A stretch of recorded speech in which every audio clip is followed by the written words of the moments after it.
All praise is due to the Almighty. I begin in the name of Allah, the most compassionate, the most merciful, by sending peace and salutations to Prophet Muhammad, and with the Islamic greeting of peace, Assalamu alaikum wa rahmatullahi wa barakatuh.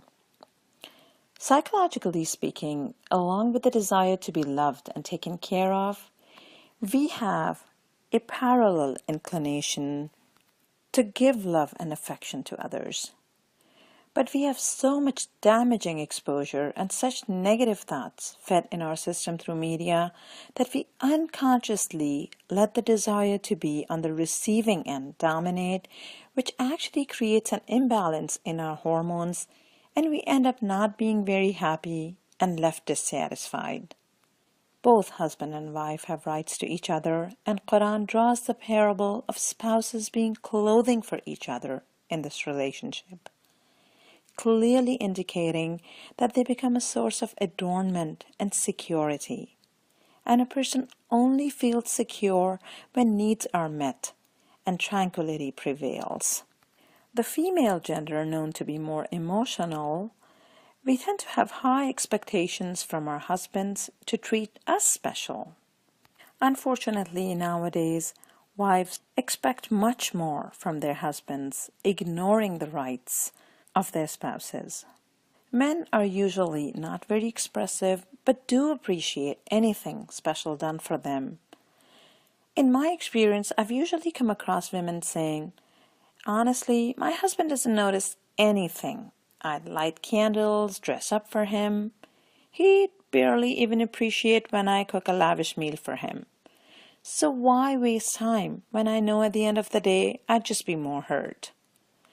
The problem is we fail to have that consistency and give up easily. If he is the true love, you wouldn't want to give up on him. And yes, anytime we can add that spark to our marriage. Alhamdulillah, our deen does not restrict us to waiting for any occasion. In Islam, any day can be special for a married couple. So how can we make it special when our partner seems so indifferent? Well, like it said, a woman with her charm can win over anything. And that's all about physical beauty. Is it really? No. The essential thing is we need to have that sincerity, and that would definitely reflect on the body language, on the skin, and in our actions. We need to have taqwa. Keep in mind, Allah is ever watchful, and He does not let any effort go to waste. With sincerity in intentions, Allah's pleasure is guaranteed. But we also have the right to enjoy that bliss and glory in this world with halal means. If a wife really wants to feel that love for her husband and is keen on bringing that spark back in their married life, she has to keep on trying.